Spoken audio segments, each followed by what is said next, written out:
I never thought my life could unravel so completely. But here I am. My name is Sierra. I'm 26, and everything I thought was stable in my life has collapsed in the most surreal, almost cinematic way. For 4 years, I was with Ethan. We lived together for 2 of those years. To anyone looking in, we seemed solid, stable, happy, even. But all of that shattered last month. It started like any other Saturday. I spent the day with my mom and younger brother, laughing, catching up, nothing unusual. But when I walked through the door that evening, I knew instantly something wasn't right. The apartment was eerily quiet, too clean, too still. My heart dropped as I called out for Ethan.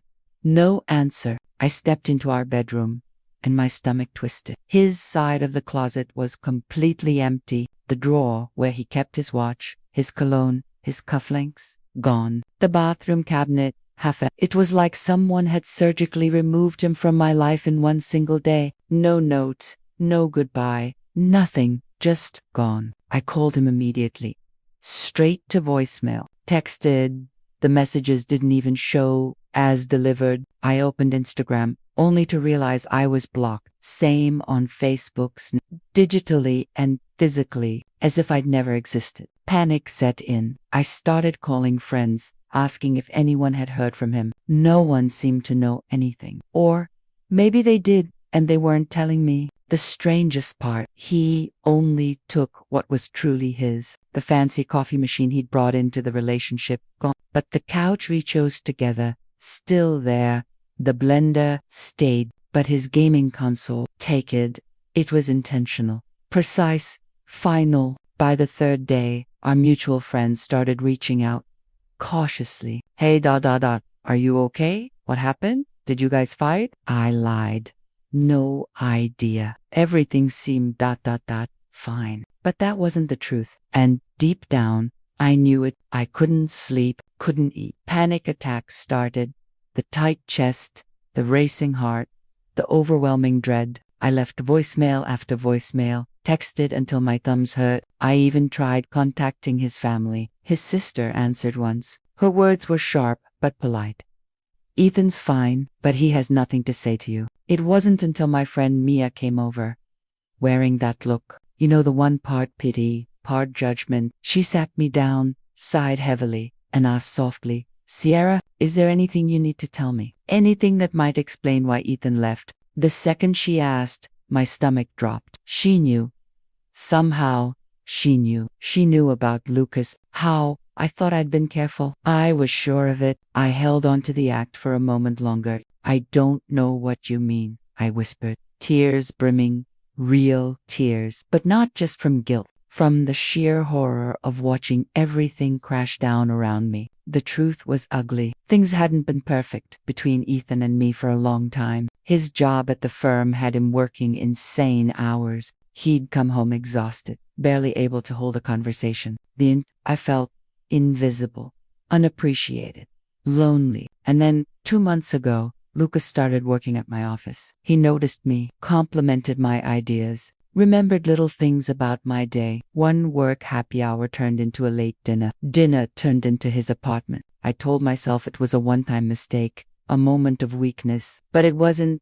It became a routine. For 8 weeks, I led a double life, pretending everything was fine at home while sneaking around behind Ethan's back. Looking back, there were signs Ethan knew, the subtle glances when I'd leave my phone unlocked, the questions about my late nights at work, the way he suddenly started suggesting weekend trips, dinner dates, trying to reconnect. I dismissed him, gaslit him. Don't you trust me? I'd ask, watching the guilt soften his suspicions. But 3 days before he disappeared, I slipped, forgot to log out of my email on our shared laptop. A confirmation from Lucas for a hotel room was sitting right there. Not the first, but definitely the most incriminating. I remember panicking when I couldn't find my phone that night. Now I realize Ethan had already seen it. He was done, quietly preparing his exit while I was foolishly thinking I was in control. I whispered into the emptiness of my apartment, he's the villain here. But even as the words left my lips, I didn't believe them. Who leaves without even a fight? Without giving me a chance to beg, to explain, to apologize, but his silence, it was crueler than any screaming match could have been. 2 weeks after he vanished, Mia called me again. Her tone was different, colder. Ethan reached out, asked me to check if you're okay. My heart jumped.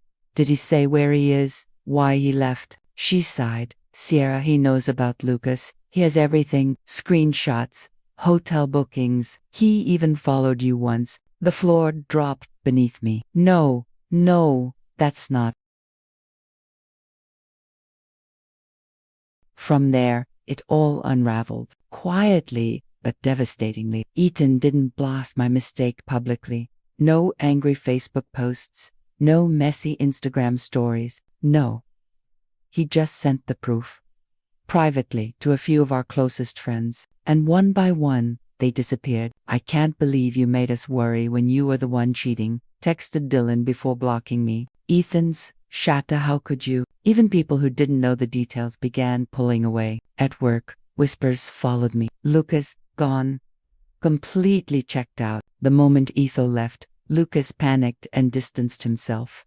Called my situation too complicated. The affair fizzled as fast as it had started. I tried changing the narrative. It wasn't like that. I told anyone who would listen. Ethan was emotionally checked out for months. We were practically broken up anyway. It was just a mistake.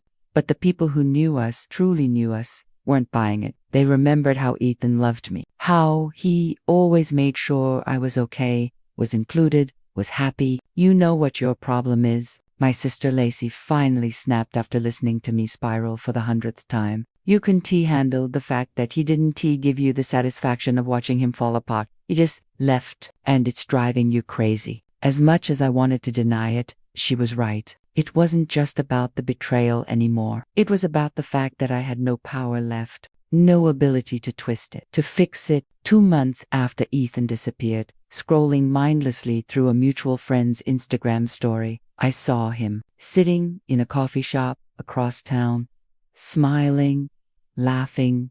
He looked fine, happy. The injustice of it nearly crushed me. While I was drowning, losing sleep, ruining my reputation, spiraling, he was thriving. Without thinking, I drove there the next morning, sat in my car, heart hammering, and watched him walk in, calm/confidence. So normal it made me want to scream. I followed him inside. He didn't notice until I was right at his table. Ethan, he looked up.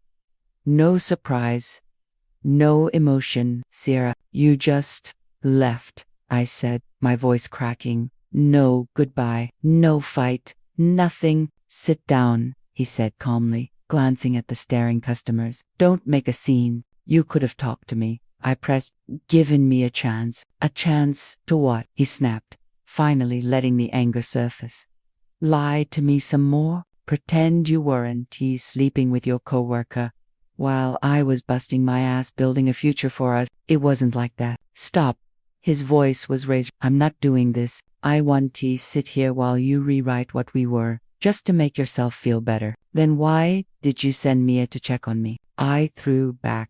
Why do you care how I'm doing? Because I'm not cruel, he said simply. But that doesn't mean I owe you anything. You owe me closure. No. His eyes hardened.